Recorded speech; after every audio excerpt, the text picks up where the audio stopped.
I'm Dave Mullins. I'm a podiatric surgeon and healthcare attorney in Northern California. I'm also the author of the book, How to Win Medicare Appeals, published by the American Bar Association. This podcast is based on that book, and this is episode number 8 in the podcast. Let's get started. Why should the letter portion of your letter brief be no longer than 3 pages and hopefully no longer than 2 pages for each denied code? Because an ALJ will always read a 3-page letter, and an ALJ will never read a 30-page letter. There are exceptions to this rule, but that's why they're called exceptions. How should you write the letter to the qualified independent contractor for the second-level reconsideration appeal?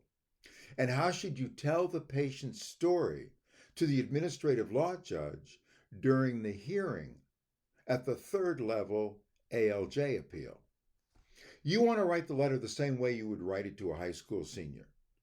And at the hearing, you want to tell the patient's story to the administrative law judge just as you would tell it to a 21-year-old longshoreman sitting on a bar stool. You don't get any points at all for sophisticated medical or legal terminology. Your job is to get the claim paid, and the best and surest way to get that done is to use plain speak English, both in the letter brief as well as during your presentation to the ALJ. What about the coder, biller, legal nurse consultant, revenue cycle manager, or transactional healthcare attorney who wants to prepare Medicare appeals, but does not want to do the actual ALJ hearings? That's not a problem. The difficult parts of a Medicare appeal are navigating the first and second levels of appeal, and especially submitting a competently written letter brief to the QIC. Any actor can then perform the script at the ALJ hearing 2 or 3 years later. 2 or 3 years later? Why would any provider want to appeal when it takes 2 to 3 years to get the appeal in front of the administrative law judge? Because providers must think of each denied Medicare claim as an annuity that simply won't pay out for 2 to 3 years. And as Medicare payments get smaller, the providers cannot afford to voluntarily surrender the already reduced amounts that they get for the treatment of their Medicare patients. What's the difference between a code denied for payment when an initial claim is submitted and a code that is denied as the result of a Medicare audit? There's really no difference. The only difference is when the payment denial takes place. The denial of an initially submitted claim is a denial before payment is made.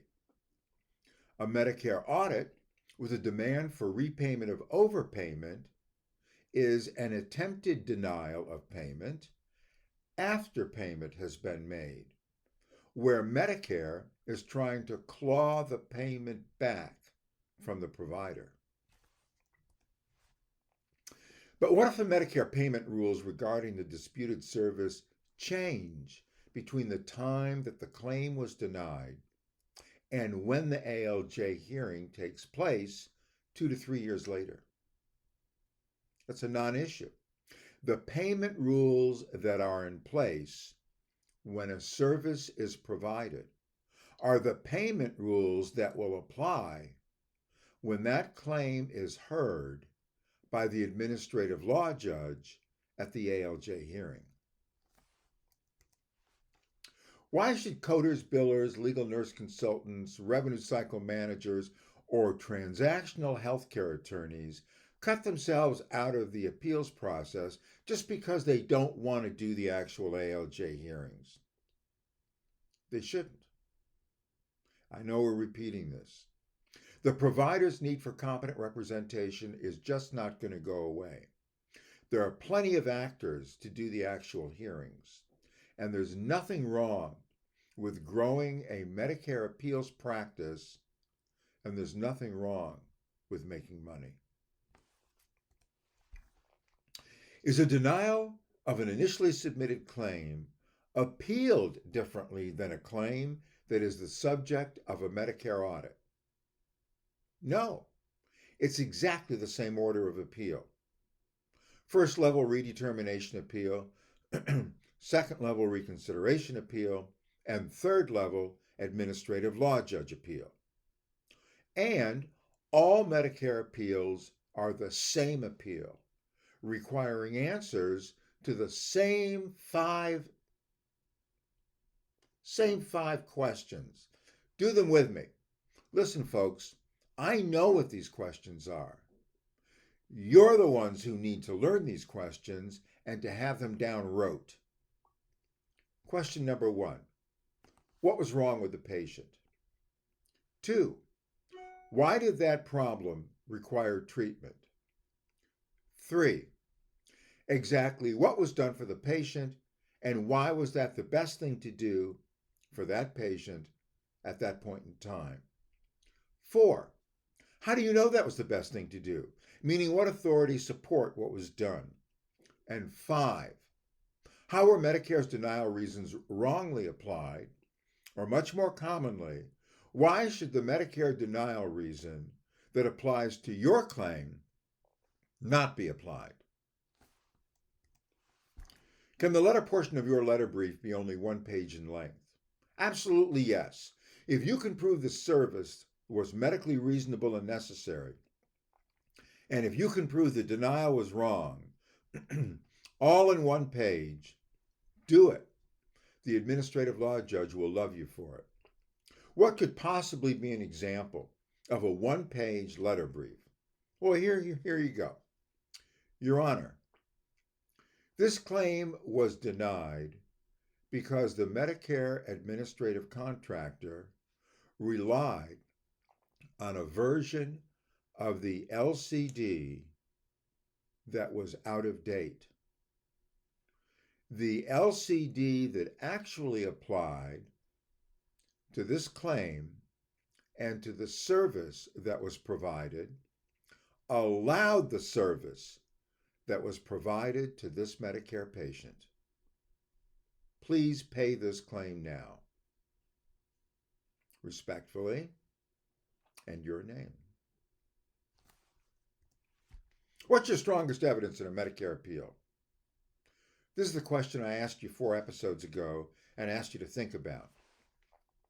And the answer to the question, clinical photographs of the patient are always your strongest evidence in a Medicare appeal.